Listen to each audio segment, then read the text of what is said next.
Hi, I'm Marc Cunningham with Grace Management. One question we're often asked by real estate investors is, should I rent my property out furnished?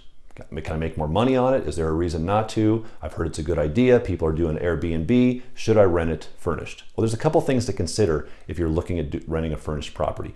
Number one is this: you're going to have a lot more liability with your furnishings in the property. And here's why.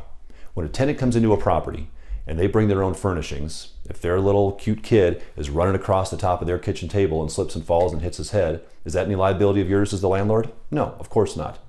But what if that kitchen table was yours?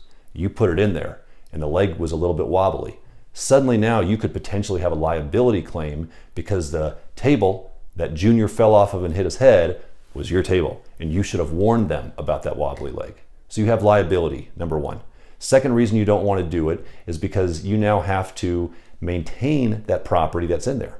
See, Colorado state law is a little bit wishy-washy on personal property left inside of a rental property. So conceivably, you get a call from your tenant who says that the table leg is wobbling and they want you, as the current landlord, to go fix that table leg. You don't want to have to do that. There's a lot more potential maintenance that you have to cover now because you put your personal property in there.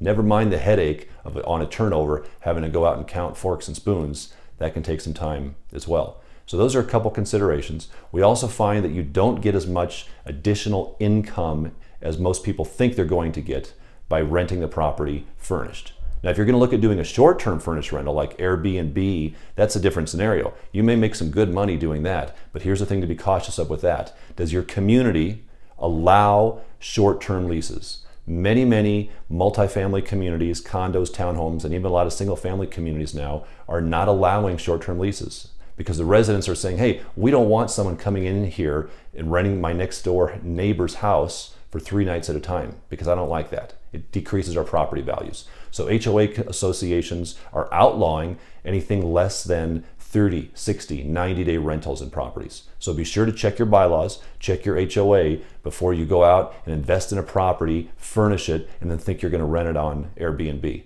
There are cases where that works, but do your research, think through it very cautiously. Thank you very much.